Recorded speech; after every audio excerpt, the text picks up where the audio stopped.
mayor of Aurora, the first thing that I'm going to tell our youth, challenge our youth to do, is I'm going to be calling on them to save the planet.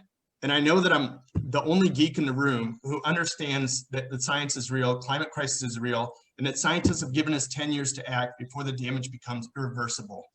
Their futures are at stake, and quite frankly, as adults, we shouldn't have to go to them with this burden so early. But they seem to be the only people taking it seriously, and as next mayor, I want them to know that I'm taking it seriously. I'm going to ask them to realign their schedules, work with the administration to realign our training programs, to prepare them for the green collar economy in the same way that teachers once told me to learn how to use an Apple IIe because there was a tech boom coming. The second thing that I'm going to tell them is that we as a community are here to support them. I was recently part of a powerful fireside chat the other night where we were talking about crime prevention and the recent escalation of crime in our community. And here's some quotes.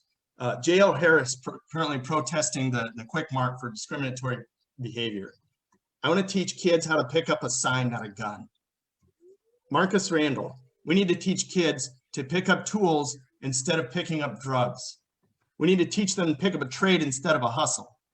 We need to connect these positive mentors with our kids so they don't fall between the cracks. So they have positive mentors that come from the community that have experienced the hardship, that have taken the wrong road, and they don't want to see our youth go in that direction.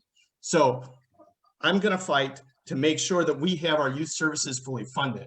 Secondly, safe access to school. There are still places and neighborhoods in our community that while on the school board, we couldn't address it, but as mayor, we can make sure that kids don't have to walk in the street when there's no sidewalk and there's snow all over the ground. And then the third thing, I want to explore this and we'll work with both the library board and the school districts to implement, but I think the city needs to explore funding this. As a kid, my parents paid me to read and it improved my education dramatically. And I want to work out a program where we appropriate and we put our money where our mouth is and we invest in our kids. And if the city picks up the funding and they implement the program, I think that would be a real positive thing for our community. Thank you.